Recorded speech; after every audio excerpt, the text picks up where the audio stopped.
Ladies, here's what you should do if he cheats on you. Do not stop him. If he wants to walk out from your life, let him go. Actually, go ahead and hold the damn door for him. If he doesn't see the value of having you in his life, he clearly doesn't deserve you. Don't ever beg for him to stay. Instead, go ahead, move on with your life, and have some fun. Go out with your girls and post the hottest photos. Or go to the gym and grow that ass, baby. Just move on with your life and make him regret losing you.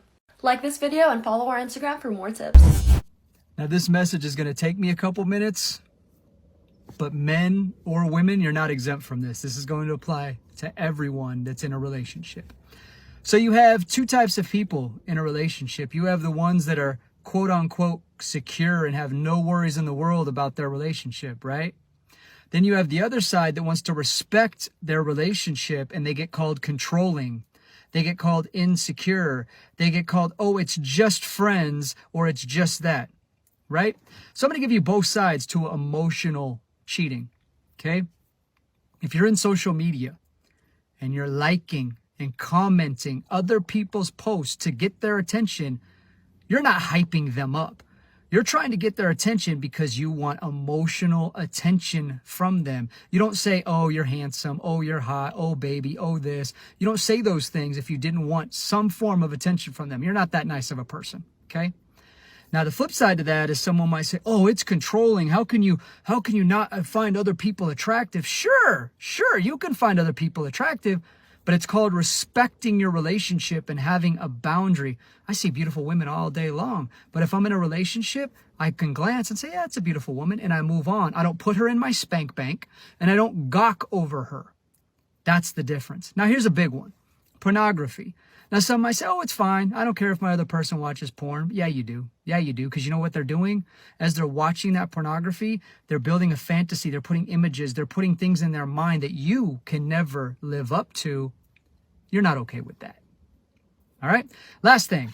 Entertaining text messages from an ex that you don't have kids with, that you were never married to, and you have no financial responsibility with. It's emotional cheating. What's the reason? Oh, you're just good friends? No, you're not. No, you're not. Because you're going to lean on them for emotional support. They're always going to be a back burner or a backup for you. It's not controlling. It's called respecting your relationship. And for the people that know that this is emotional cheating, you're not insecure. You're not controlling. You're respecting your relationship, because you know damn good and well, if the other person was doing it, if you caught your person doing those things, you can't honestly say that you'd be okay with it. Because if you do, you have no boundaries and you're lying to yourself. Remember that. Is once a cheater always a cheater? Like, if someone's cheated on someone once, does that mean they're going to cheat on you? I have a PhD in counseling psychology. I have 14 years of experience as a therapist, and I've worked with hundreds of couples, and my answer is the same every single time. Is once a cheater always a cheater? For the most part, yes. I'm sorry. They left you for the person they were cheating on you with. Stop romanticizing that relationship. You're like, oh, well, what do they have that I don't have? What do they have? They have a cheater. They have someone who's okay cheating. So stop glamorizing that relationship. It's not a fairy tale. This is two people that are okay with cheating. So that's kind of built on sand. Trust is already an issue. That's what they have. Trust is. I had a dialogue the other day with a man, Rudy. He is a dating coach here on TikTok. I'm going to tag him. And we were talking about, how so many married women are cheating on their husbands. I see it a lot. He sees it a lot. And we were wondering, or I was wondering, what do you think? Why do you think this is happening? His response was so on point, and this is something that I've done several videos on. So he was saying that there's a lot of women who marry men, and the woman wants to run the show. She wants to be the boss. She bosses him around. She wants everything her way. She starts emasculating him. I've heard so many stories of men who meet great women, but they end up leaving because they feel so emasculated all the time by a woman. Eventually, if you're emasculating a man too much, you don't respect his opinion, and you don't respect his authority or like his leadership, he's going to stop being a leader in the relationship, and he's just going to let the woman take the drive. Now, a lot of women would say, well, this is exactly what I want, but what ends up happening is the woman stops respecting the man, and then she goes out and cheats on the man, and she tells, men that she cheats on him with that she just wants to be dominated in the bedroom. She wants a man that's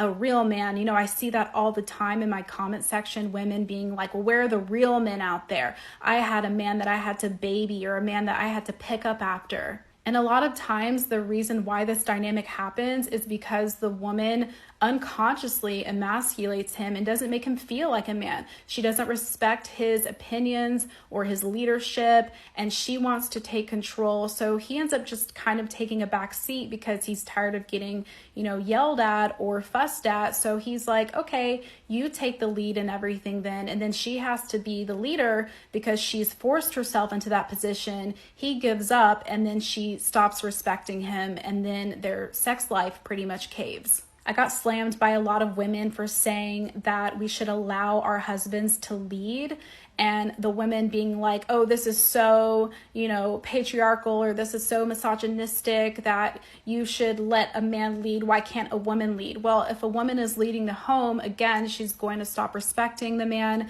She's going to feel like all of the responsibility and weight is on her shoulders.